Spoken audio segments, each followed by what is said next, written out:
Hi everybody, welcome to Brailsford Family Homestead. I'm Darcy. Today I'm going to share with you one of my most favorite salads to make. I hope that it will become a favorite of yours as well. The ingredients can be bought at most grocery stores all year round, but right now if you have a garden, you could be going out and getting any kinds of greens and lettuces you want, and strawberries if you have them, for this fantastic salad. So there's just a few ingredients and a delicious honey balsamic vinaigrette. Let's get everything together and I'll show you how to make it.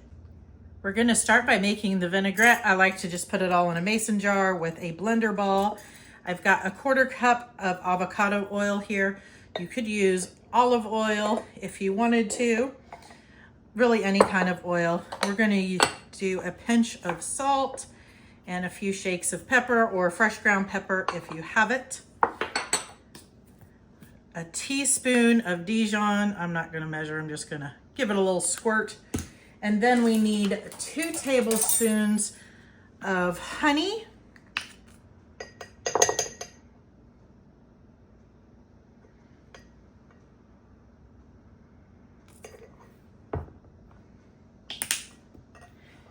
And 2 tablespoons of balsamic vinegar.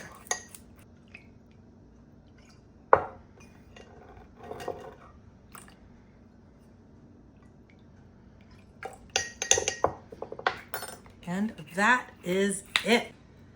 If you don't have one of these blender balls, they're really inexpensive on Amazon, probably in big box stores too, but also a whisk or just shaking it will do. Just blend those up really well and then set that aside, and we're going to get the salad together. Now I will say you can make this ahead of time, but I would not put the dressing on until you're ready to eat. And if for some reason you're not going to eat all of it, maybe only put dressing on a portion, because although the salad does stay for the next day perfectly fine, if you put the dressing on, it will be soggy and not so good.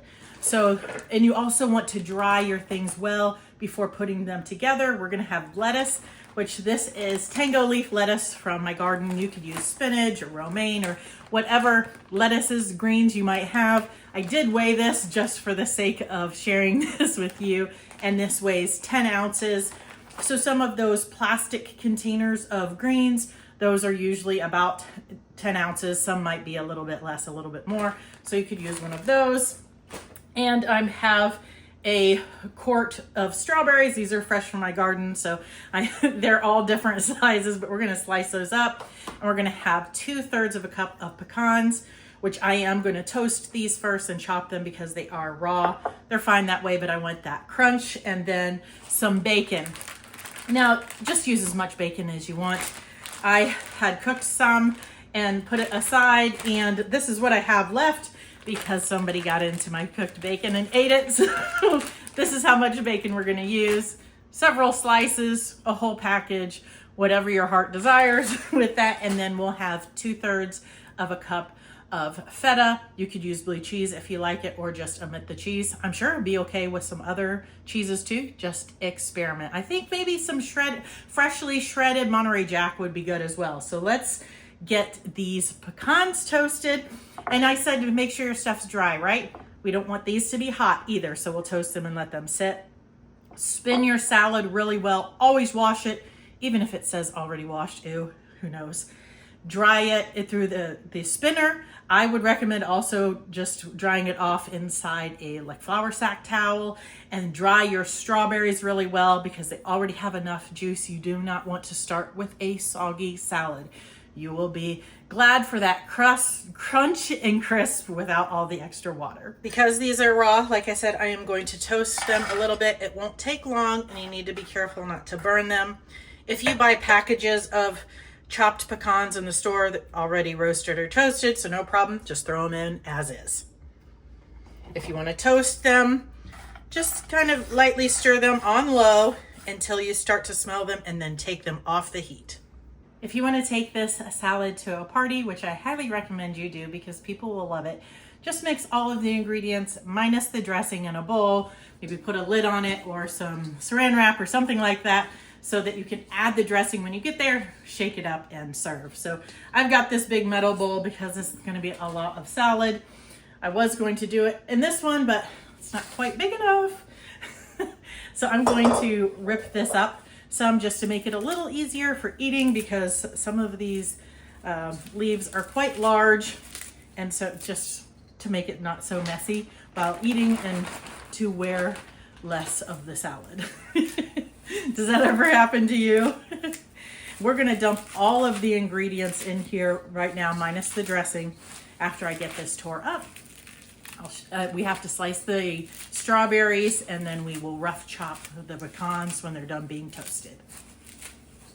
Pecans are toasted, so we'll just give them a rough chop. Be careful, they're kind of hot. If you prefer to leave them whole, then do that too.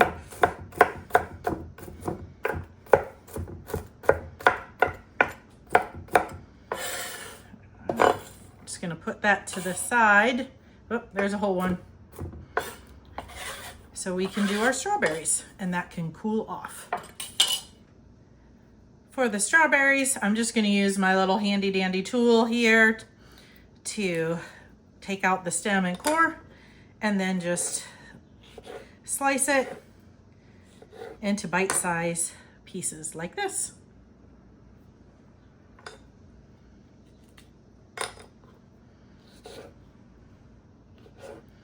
Depending on the size of your strawberry, just slice it however you want. I'm not gonna try to make mine all exactly the same, because as you can see, the size difference from the garden is huge.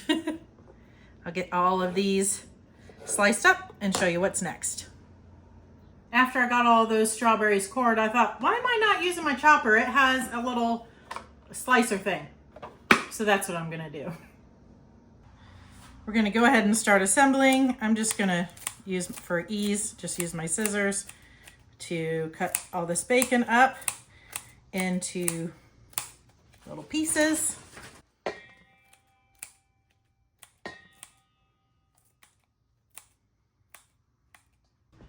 Then we have all of our strawberries. I might use a few less. Let's see. Here is our feta. That's 2/3 of a cup. And this is the toasted pecans, also 2/3 of a cup. Let me get something to stir this up. Doesn't that look great? I'm just gonna gently toss this all. If you were gonna mix this up to serve it immediately, you just go ahead and put the dressing on too. So you're only tossing it one time.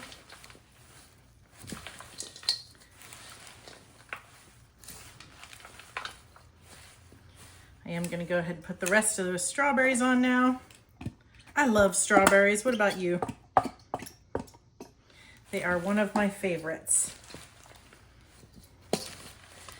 All these ingredients will tend to go to the bottom, so just make sure that you get all the way down there to turn it, so you get all of this goodness in every bite. I'm gonna use up the last of the dressing from when I made this earlier, because this is the second time I'm having this salad this week, because it is that good. So I'm just gonna drizzle a little bit on mine, because like I said, my family won't be ready to eat for a little while, and I don't want it to get soggy. So we'll just make sure we got a little bit of strawberries and cheese and everything in there, and drizzle the dressing on it. I will tell you that this dressing is fantastic. You could certainly put it on any other kind of salad. Maybe it'd even be good on some meat, but it's really, really delicious. So if you're looking for a homemade dressing to use on salads and things, try that out on this and other ones. So here I've got it drizzled on there. I'll just kind of give it a little stir. Let's try to get a bite that's not messy. With all the different ingredients.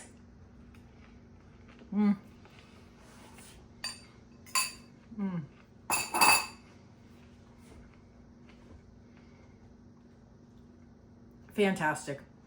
All those different ingredients come together so well, so delicious. This has been a favorite salad of mine for at least 10 years. I know it was before we moved to this farm. My husband asked me what I wanted for a Mother's Day meal, and I found this salad. We've been making it ever since, and it's even better now that I can pick all the lettuce and the strawberries from my garden. So good. I hope that you will give this a try. Let me know in the comments below if you like it, and please share this with someone that you would think will like this too. Until next time, God bless. Do I have lettuce in my teeth? Probably.